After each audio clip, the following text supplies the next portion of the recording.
Hi there, Jamie Keat here today at Teachers Tech. Hope you're having a great day today. This is level 5 Microsoft Excel tutorial for beginners. So if you're not familiar with my tutorials for Excel, I'll put the playlist down below where I walk through from the very beginning concepts in Excel and leveling up each time as I go through with a new video. This video is going to have a couple new concepts in it that I'll go through. Everything will be time-stamped down below so you can jump to different parts of the video if you're looking for something in particular. But let's get started today with level 5 Excel for beginners. This tutorial is going to have two main topics, and the first one's going to be about pulling data from the web. Now, a lot of times when I'm teaching, I need to have data, and I like to just pull it from the web, and this is a fairly simple process to do. So if you ever just want extra data to practice your Excel lessons, you can go to a web page with a table and pull it right in. There's a few other more reasons that you might want to be doing this if you're building an Excel sheet that needs to have live data, maybe from a stock market or even the weather. And this can be simply brought into your Excel worksheets. The other thing I want to focus on is about tables, taking your data and turning it into tables and showing you all the different things that you can do when using tables inside Microsoft Excel. So let's say I want to bring into my Excel this table here, this information from Box Office Mojo of the top grossing movies of all time. Of course, inflation adjusted to this too. So you can see I have this large table here from this website. So you could Google this too if you wanted to look this up to follow along. But what I'm going to do right now is go up to the URL and I'm just going to copy this. So I'm going to copy like this, or you could go Control C. And now I'm going to go back over to Excel and open it up. Now, what I'm going to do with that URL is go up to data right here. So go ahead, click on that, and then I'm going to put get data right here. So click down and we're going to move down and we're going to go from other sources. At this point, from the web. Then you're going to get a box that will pop open here, just like this. And now this is where you're going to put the URL. So you can right click and paste it or go Control V and then hit OK. It will take a few seconds to kind of load this up until the next step. And then, so you can see it's picking up right now. It's loading, connecting to that website. At this point here, what you need to do is you have some options to select. I'm going to select table, and then you can see the table comes right up here. So you also have table view and you have the web view. So you can make sure that you're pulling it from the right space here. I'm going to go to table view and I'm going to move down, drop down and go load to. So at this point, load to, I get this other box that opens up. Where do I want this to go to? So I'm going to leave it as a table because I do want this as a table. And so select this first one. And I'm going to say I want it to go on this first sheet right here. So I'm going to just select existing worksheet. And you can see I'm selected in A1 if I clicked, and then it's going to go to a different place. But I want it to be brought in starting at that point. So you set this up the way you want and then go ahead and hit OK. So you can see it's getting the data and boom, it's brought into your spreadsheet just like that. I'm just going to bring in a second page here into my Excel worksheet, and I'll create another worksheet from this. And this is just going to be the markets with the currency. So you can see that this is a table here. I'm going to go back over to Excel. I already put in the information and did the exact same thing. I'm selecting table view, and I'm going to import this onto a new worksheet. So again, I'm going to go to load to. And this time I'll go new worksheet and just hit OK. So the reason why I'm doing this is just to kind of point out that whenever these, whether it be the movie, top grossing movie, or this one, there's a connection made to the web inside Excel, and there's actually going to be live updates. Now, with the movie one, it's pretty static. It's not going to change very quickly, so no need of refreshing it all the time. But when you have something like currencies that do change throughout the day, you can actually have a refresh built in, so it always has the correct commodity prices, or sorry, the prices of the currencies on it. If you take a look at the right-hand side of the worksheet, you can see that we have this queries and connections open up. This shows the different connections of the two different tables that I have connected to. This top one is to the movie that I selected, and this is the currencies here.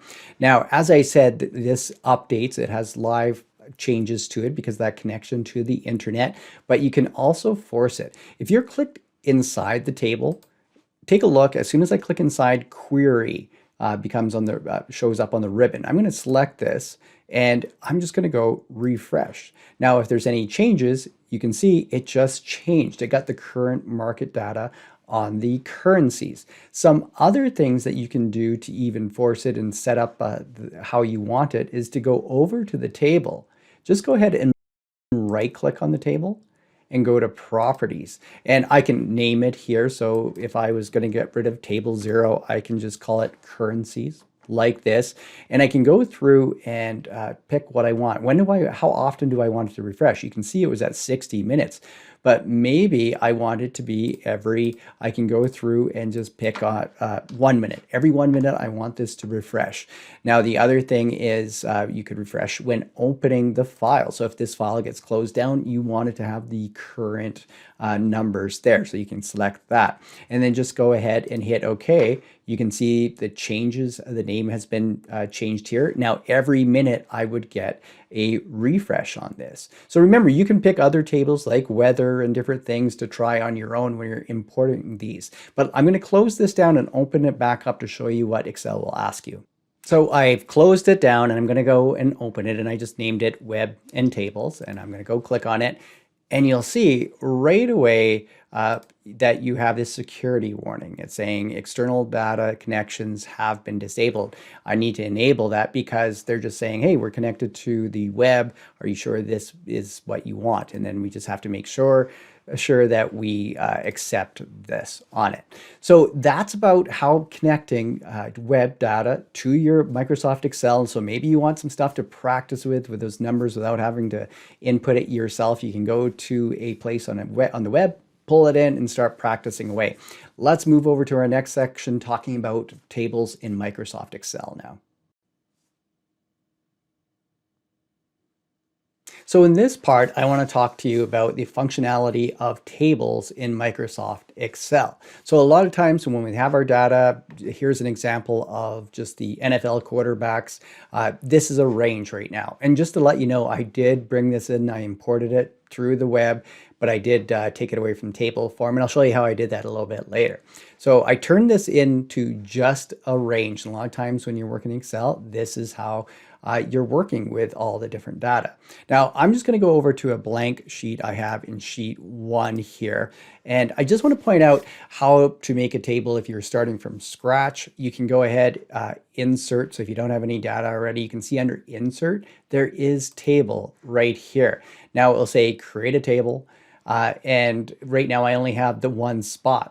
A1 selected. So I'm going to go back actually and select a range just for an example and go to insert and table. You can see now the range, what size the range is from here. I want my table to have headers and go ahead and hit OK.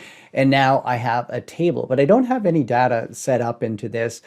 What I'm going to do is actually just start it from that NFL passing week 1 that I showed you. So before, I'm going to go back over to here, and I want to turn this into a table to show you the different the functionality that you can have. So if I click anywhere in this range here, so I'll just click here, and I go to insert again, and I'm going to go to table, and it's going to try to guess what the range is. Since I'm clicking on it, I can see it highlighted right around. You can see all the blinky lights around it. And I'm going to hit OK because that selection was correct. Hit OK. Now it's turned this information into a table. And I'm going to start to show you all the different things that you can do with this now. So as soon as I turned it into a table, you notice that there's some more functionality to this. If I go up to the top to where the headers are here, I have filters next to them. And this comes in really handy to do some quick sorts with the data inside the table. So let's say passing yards here, I could drop down on here And when this opens up, I have some options how I want to sort. Is it going to be smallest to largest, largest to smallest, or a custom? So maybe if I want to go to here and say greater than, I want to see all the quarterbacks that passed over 300 yards this week. Is greater than 300, hit OK, and I quickly get that information sorted in this table. So and you can go through any of the columns with those filters. So I'm just going to go and undo that with Control Z on it. Now, right now you can see I'm clicked out of the table, but as soon as I click inside the table, take a look at the ribbon up top, and now I have table design. So if I click on table design, this is where I can name the table. Right now it's called table 3. So I could go through and I'll just call this QB for quarterbacks for short. And so I have a name for it. So you can call the table which would match what you want. Now, some other quick things I want to show you is just in the styles. This is the default here. You can see this one is highlighted right here. But as I hover over any of these, you get this live change in it to kind of show you what it looks like. If I drop down, I can even see more different styles I can choose from on it. And then you can see the new style tab and clear right at the bottom too. So just to point out where those are. Now, the other thing I want to point out are to the left of these styles. Take a look at all the table style options here. Now, if you wanted, if I check on this first column, you can see how it just highlights or bolded everything in it. So you can make some quick changes to it. Now, you can turn off, I like the filter option on this table for how I can sort through it, but you don't have to have the filter option. You can click it, toggle it off, and it goes away. I'm just going to leave this on for here. Now I'm going to put on another one, total row, and you can see, and as soon as I did that, take a look, you can see total at the very bottom now. It put that in, and I have 435. But I'm going to show you a few more things that you can do with the total in a bit. I just want to point out some of these other options here. Banded columns. So what we could do with that. So if I put banded columns, notice that it's going to put every other one highlighted. So that might get a little confusing that way. You could turn off banded rows, but I kind of like that banded rows in order to just easily read across the information in the table. All right, let's take a look at some more options here. Let's take a look at the totals option down below that I added onto the bottom of this table here. And you can see how it added the total in here and then 438. What it did was a quick sum of everything in here. But when I click in here, take a look, you get this little drop down here. So if I click on it, I could change what I wanted there. So if I didn't want a sum, I could say, what was the max? And then it would put that in. It would go through this list and find 56. You can see at the very bottom. So let's say if I wanted to know the average of the yards passed in a week, if I go over to this one, even though it's empty now, but if I click on this and I said average, so I could click on average. I went to the wrong one. That's yards per attempt. And I click on average, and you can see I can do any of these 303 yards average per quarterback on it. So it gives a quick way to add these to the bottom of each of these columns. Now, the other thing that I wanted to show you, see the header right across. Nice thing with tables is if I scroll down, it changed, rather than saying A, B, C, D across, it just put the headers in those places. So if you have a really long list, it makes it easy to kind of, you don't forget which column is what. If you roll back up, you can see how it just changes right back in. So that's another nice feature of having it with a table. And you can make a quick change here too. So if I go back to the styles and maybe I wanted something to have the totals highlighted at the bottom, you can change it. And now I have a total one. It's doing the header and the total of it, just to kind of quickly change that around, and that's up to you what you would like. Now I want to show you a couple other really good features inside using tables here. So I'm selected inside the table, and remember when that happens, I have table design. Take a look at, there's remove duplicates, and this is a handy feature. Now this, for this example, probably wouldn't come up, but if I click on it, and I'm going to go unselect all here. So take away everything, because the only thing I want to check to see if I have a duplicate, of a player in here. Let's say for some reason that there might be a duplicate, it will search everything. But imagine if you had a long list of different numbers, you could go through each column here. So the only thing I'm concerned about is the player, but if you had a part number or different things like that, you could select what you want to search for. So I'm going to hit OK. And it's saying, hey, it found one duplicate value found.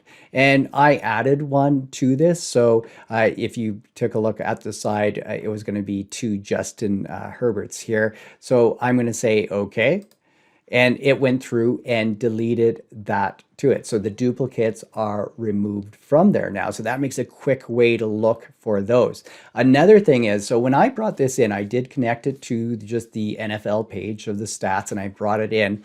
And I converted it to just a range. So with any table, you can convert it back to a range. So if I'm clicked in it and select convert to range, do you want this to convert to a normal table to normal range, and hit yes, and it will go back. So even though the formatting was still there, this is just in a normal range. So I can go through and change this too. So if I just hit normal, you can see now it's back to where I started. So that's what I did when I pulled it in from the web source. I just took away and turned it into a range just to show you when I started here today. I just want to quickly show you how you can add some more rows or column to your table inside Microsoft Excel. If I go to the very end, let's say I'm in the last cell, and I just hit Tab, notice a new row with formatting and everything will be added. And same thing, if I go to a column and just type, and I'll just type test, notice when I click out, it automatically adds that to it, and it has the filter. It becomes part of the table. When you're inside the table, if you notice on the right click, you'll have some options too where you can insert table columns to the left or rows. So if I click rows, you can see it adds another one. So if you do need to add any of these to it, it's really quickly to do with those couple of options. Now, I want to end this video today with just giving you some quick shortcuts inside Microsoft Excel. I'm going to give you 3 of them to hopefully help you just kind of speed up some of your things inside Microsoft Excel. So here are the quick tips to end this tutorial here today. The first thing is about tables. Since I just talked a lot about tables, you can quickly create them with a shortcut. So if you click in the data range and then just hit Control T on your keyboard, and you're going to get this shortcut, and you can select that it has headers, hit OK, and then you have your table. So that's tip number 1, just the shortcut for that. Now, the next thing what I want to show you is I'm going to go to sheet 3 here. Let's say if I wanted to copy this information onto onto other sheets, and then I don't want to have this here. I want to have it just so I can enter it individually for each sheet, but I don't want to go through the process of copy pasting it on each sheet. I can do multiple ones at a time, and this is how you do this. So what I'm going to do first of all is just select this right here, and I'm going to copy, Control C, or you could right click and copy too, but I'm using Control C. Now, if I select sheet 4, I could paste it onto here and that would work, but I can select multiple sheets to paste it across. If I hold Shift down, I can select each at the time, just like that. And the other thing is I can do is I'll select them off. If I select the first one, so if I was going to sheet 4 and holding Shift and select the last one, it selects everything in between too. So now what I'm going to do is go to A1 and Control V, paste it. And I'm going to, at this point, I'm going to now show you each of these sheets. So if I go to sheet 5, sheet 6, you can see it's all there. It copied across. So I'm going to select them all again. And notice that they're pretty small. So I want to work on them a little bit larger. I can zoom up. So I'll just use the bottom here and I'll zoom up to 180%. And now if I check across the sheets, they're all zoomed up on. The other thing, if I wanted to delete the data in between it, so if I go to here and select this area right here, hit delete, because if each sheet was going to be different and maybe I just had to change the area. Now, if I go on each sheet this time, notice it's all gone. And I can just make the one change. So this can save you a lot of time if you're copying across sheets rather than having to input it sheet by sheet. The last quick tip I have for you here today is about formatting an entire sheet. So let's say for an example, right now you can see my font is at 11. Maybe I wanted it at a 16 font and I don't want to have to change it one by one or selection. What I can do is select this whole sheet. So if I select everything like this and then turn it to 16, we'll say, now all these cells in the future, if I click and add anything to these, will be that 16 size font. So just select everything in the sheet, and then you can make that adjustment, and then you don't have to go back and change it one by one after. So I hope you like those 3 little quick tips and the other information about importing the data into your Excel from the web and also on tables. Let me know what else you want to learn in Excel. Thanks for watching this week on Teachers Tech. I'll see you next time with more tech tips and tutorials.